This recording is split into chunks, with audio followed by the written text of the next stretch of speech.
기독교 강요 제2권 제8장 51절에서 59절 십계명에 대한 그리스도인들의 올바른 이해와 실천 부분 읽어보도록 하겠습니다. 51절 율법의 요체. 이제는 율법 전체의 목적을 정리하는 것이 별로 어렵지 않을 것이다. 곧 의를 실현시켜서 하나님의 순결하심을 본받아 그것에 합당하도록 인간의 삶을 형성하게 하는 것이 바로 그것이다. 하나님께서 율법에서 자신의 성품을 묘사해 놓으셨으므로 누구든지 거기서 명령하는 바를 행동으로 실천하게 되면 말하자면 자기의 삶 속에서 하나님의 형상을 표현하는 것이 되는 것이다. 그렇기 때문에 모세는 이스라엘 백성들에게 율법의 핵심을 상기시켜 주기 위하여 이렇게 말씀하였다. 이스라엘아, 내 하나님 여호와께서 요구하시는 것이 무엇이냐? 곧 내 하나님 여호와를 경외하여 그의 모든 도를 행하고 그를 사랑하며 마음을 다하고 뜻을 다하여 내 하나님 여호와를 섬기고 여호와의 명령과 규례를 지킬 것이 아니냐. 신명기 10장 12, 13절. 또한 모세는 율법의 목표를 지적해야 할 때면 언제든지 이러한 생각을 끊임없이 그들에게 심어주었다. 율법의 가르침의 목표는 바로 이것이다. 곧 거룩한 삶을 통하여 사람을 그의 하나님과 연결시키며 다른 곳에 나타나는 모세의 말씀처럼 사람을 하나님께 밀착되도록 만드는 데 있는 것이다. 신명기 11장 22절, 30장 20절. 더 나아가서 이러한 거룩한 삶은 위에서 언급한 두 가지로 압축된다. 곧 너는 마음을 다하고 뜻을 다하고 힘을 다하여 내 하나님 여호와를 사랑하라 하는 것과 내 이웃 사랑하기를 내 자신과 같이 사랑하라는 것이 바로 그것이다. 먼저 우리의 영혼이 하나님을 향한 사랑으로 가득 차 있어야 한다. 그래야 거기서 이웃에 대한 사랑이 직접 흘러나오는 것이다.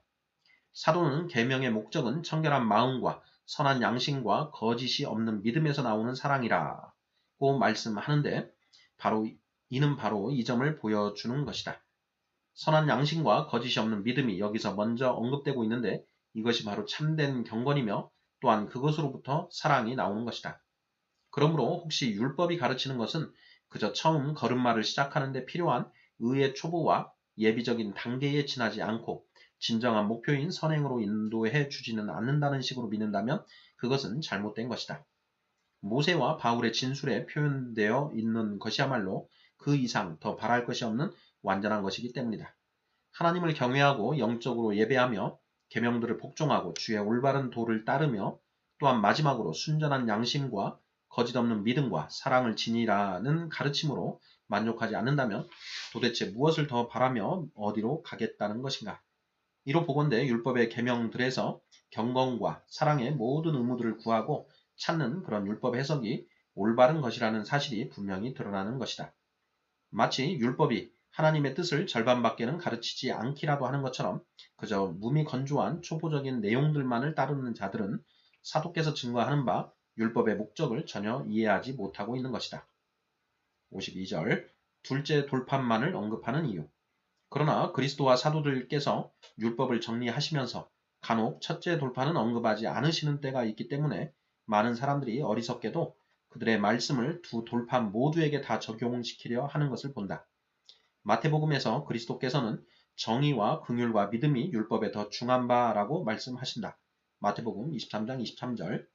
여기서 나는 믿음이라는 용어가 사람들을 향한 진실함을 의미하는 것이 분명하다고 본다.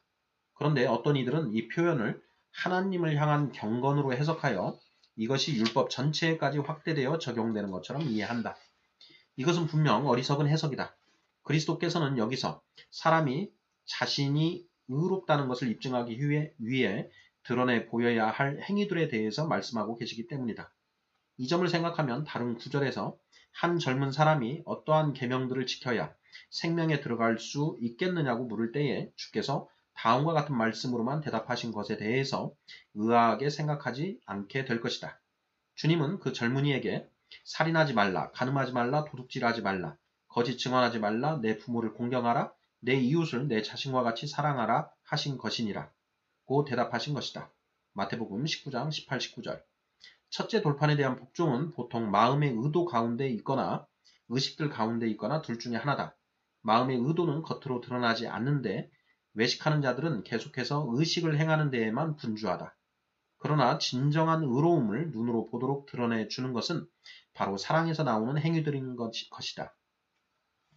이 점이 선지자들의 글에서 매우 자주 나타나고 있으므로 지식이 부족한 독자라 할지라도 그것을 친숙하게 알 것이라 믿는다. 선지자들이 사람들에게 회개를 촉구할 때마다 거의 언제나 첫째 돌판의 내용은 생략되어 있고 항상 믿음, 판단, 긍휼, 공평 같은 것만 강조되고 있는 것이다. 그들이 하나님을 향한 경외를 무시한 것은 결코 아니다.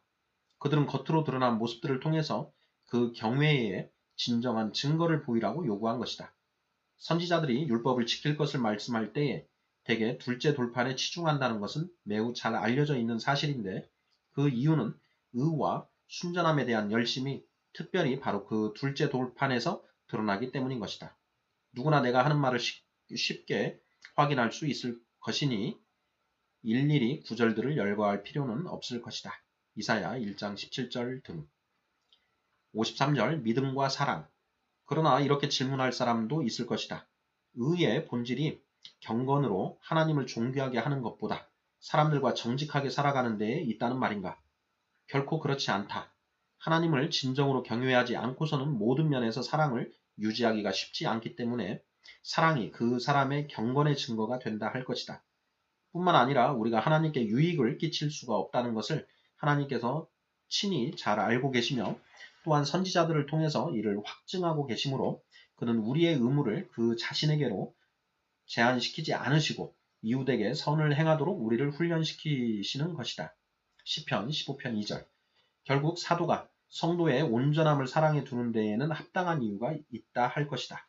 다른 곳에서 그는 남을 사랑하는 자는 율법을 다 이루었느니라 라고 함으로써 사랑을 율법을 이루는 것으로 말씀하는 것이다. 그는 또한 온 율법은 내 이웃 사랑하기를 내 자신같이 하라 하신 한 말씀에서 이루어졌나니 라고도 말씀한다. 갈라디아서 5장 14절.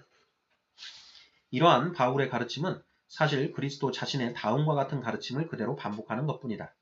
무엇이든지 남에게 대접을 받고자 하는 대로 너희도 남을 대접하라. 이것이 율법이요 선지자니라. 마태복음 7장 12절.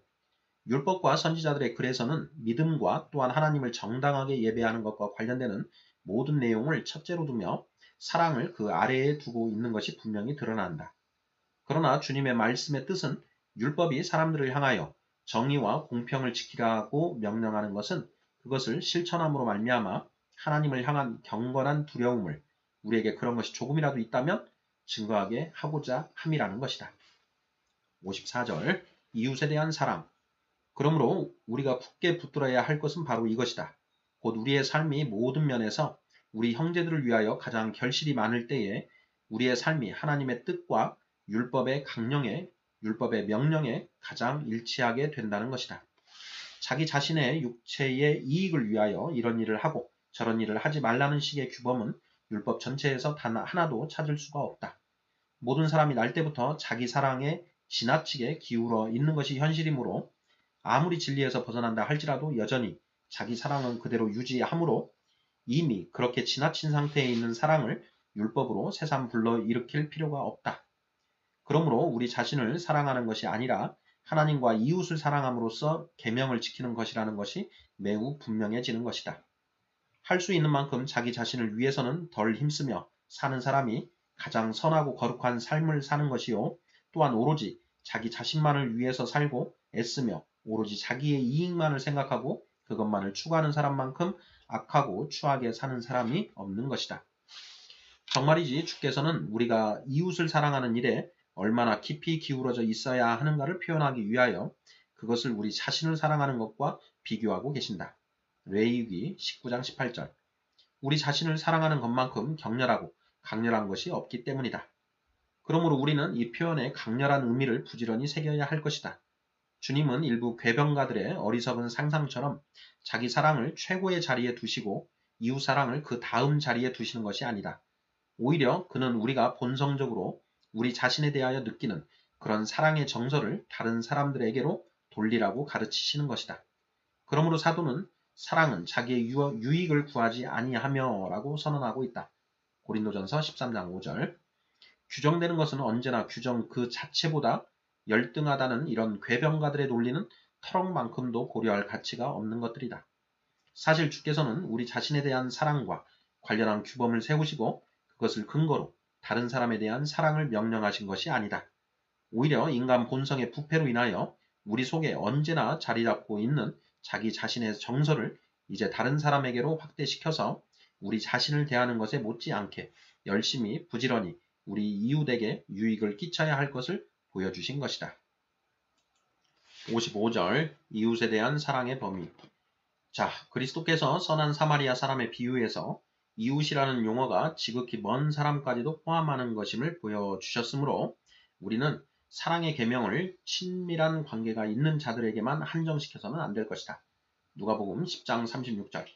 물론 우리와 가까운 사람일수록 우리가 더 친밀한 의무감을 갖고 그 사람을 도와야 한다는 것은 나도 부인하지 않는다. 혈연 관계나 친분 관계나 이웃 관계를 통해서 긴밀하게 연관을 맺고 있는 사람들일수록 더 큰 책임을 서로 공유한다는 것은 인류에게 공통으로 있는 습관이다. 이것이 하나님의 뜻을 거스르는 것이 아니다. 오히려 말하자면 하나님의 섭리가 그런 방향으로 이끈다고 할 수 있다. 그러나 내가 말하고 싶은 것은 사랑의 감정에 있어서 예외 없이 온 인류 전체를 포용해야 한다는 것이다. 여기에는 야만인이나 헬라인, 귀한 자나 천한 자, 친구나 원수 등의 구별이 있을 수 없다. 왜냐하면 모든 사람을 그들 자신으로가 아니라 하나님 안에서 바라보아야 하기 때문이다. 이러한 시각을 잃어버리면 온갖 오류에 얽히는 것이 오히려 당연한 일일 것이다.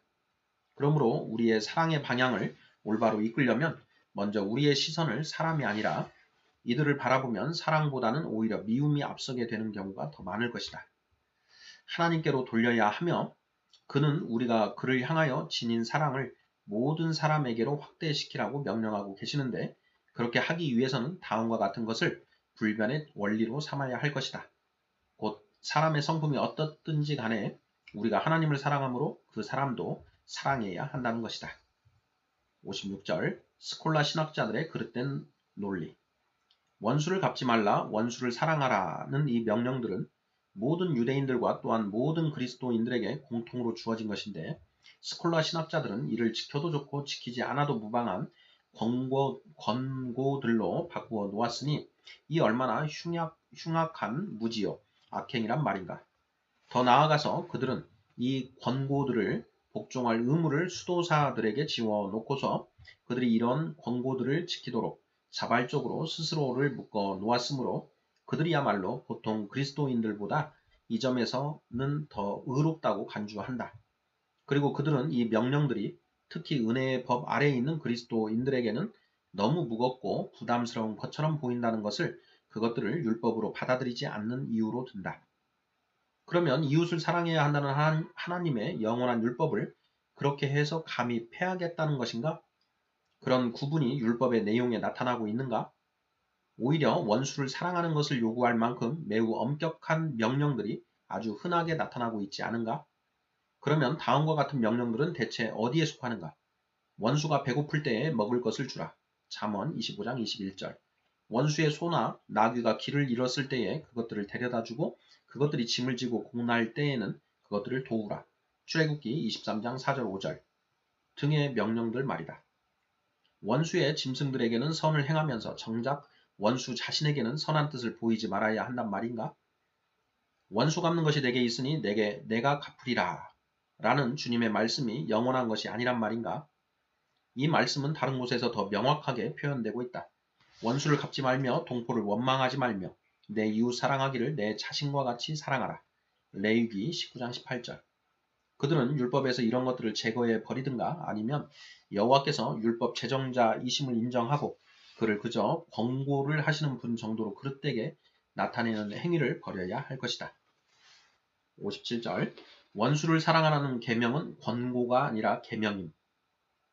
그들은 온갖 어리석은 설명으로 다음의 말씀을 조롱해 왔다. 너희 원수를 사랑하며 너희를 미워하는 자를 선대하며 너희를 저주하는 자를 위하여 축복하며 너희를 모욕하는 자를 위하여 기도하라. 누가복음 6장 27, 28절. 이같이 한즉 하늘에 계신 너희 아버지의 아들이 되리니. 마태복음 5장 45절. 그런데 이 말씀은 대체 무슨 의미인가? 크리소스톰은 이 말씀의 의무적인 성격이 나타나는 것을 볼 때에 이를 권고가 아니라 명령으로 보아야 한다고 가르쳤는데 여기서 그러한 결론을 얻지 않을 사람이 어디 있겠는가? 우리가 하나님의 자녀들의 반열에서 지워진다면 과연 우리에게 무엇이 남겠는가? 그런데도 그들은 수도사들만이 하늘 아버지의 아들들이며 오로지 그들만이 감히 하나님을 아버지라 부를 수 있다고 하는 것이다. 그렇게 되면 교회는 또 어떻게 되겠는가? 이런 논리로 따지면 교회는 이방인과 세리의 무리로 전락해버릴 것이다. 왜냐하면 그리스도께서 이렇게 말씀하시기 때문이다. 너희가 너희를 사랑하는 자를 사랑하면 무슨 상이 있으리요? 세리도 이같이 아니하느냐? 또 너희가 너희 형제에게만 무난하면 남보다 더하는 것이 무엇이냐? 이방인들도 이같이 아니하느냐? 마태복음 5장 46, 47절. 하늘나라의 기업을 다 빼앗기고 그저 그리스도인이라는 이름만 우리에게 남아있다면 꽤나 다행스럽기도 하겠다. 아우구스티누스의 다음과 같은 발언도 이에 못지않게 설득력이 있다. 주께서 간음하지 말라고 명령하실 때에는 친구의 아내는 물론 원수의 아내까지도 범하지 말라는 것이다. 도둑질하지 말라고 명령하실 때에는 친구에게서든 원수에게서든 일체 도둑질을 하지 말라는 것이다. 바울은 도둑질하지 말라와 간음하지 말라라는 이 두 가지 계명을 사랑의 규범과 연관시킨다.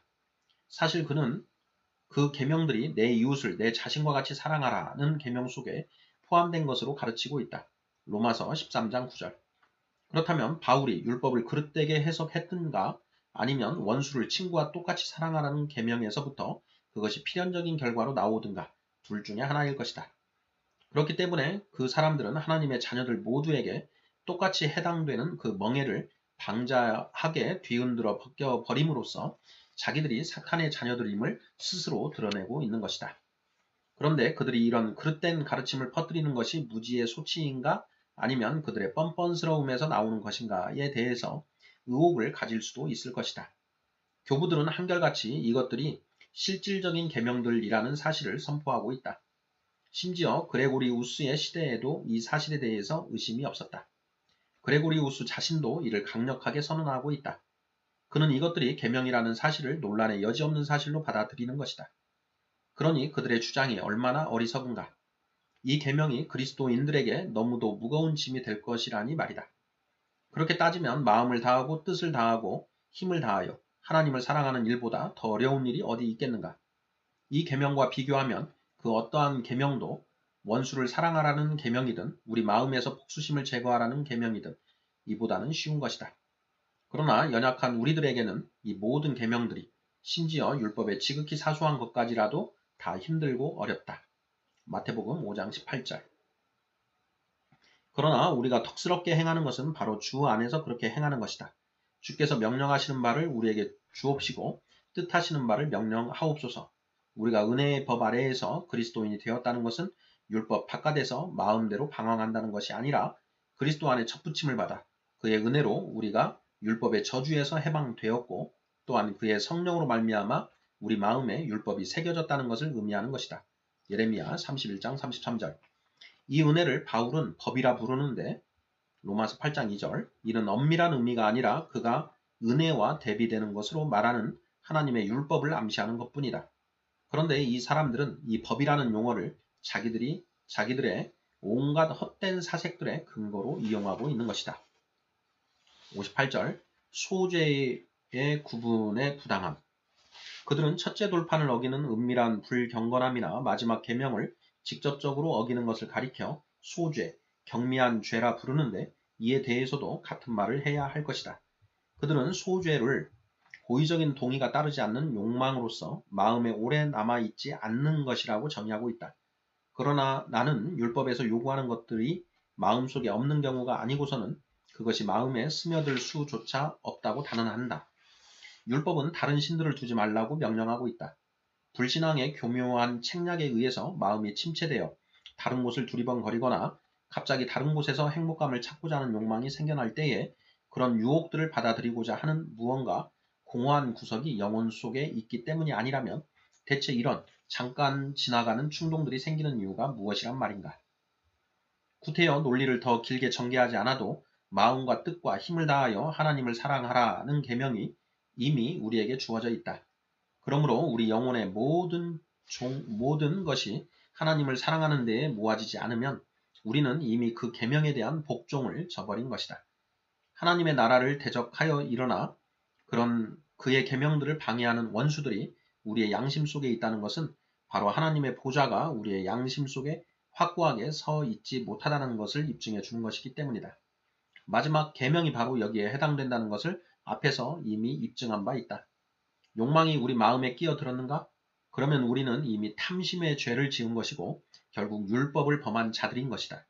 주께서는 다른 사람에게 손해를 끼치는 일을 도모하거나 계획하지 말라고 명령하실 뿐 아니라 더 나아가서 탐심이 속에서 불일 듯 하는 것까지도 금하고 계시기 때문이다. 그런데 율법을 범하게 되면 하나님의 저주가 거기에 가해진다. 그러므로 아무리 가벼운 탐심이라도 사형 판결에서 면제받을 근거가 없는 것이다.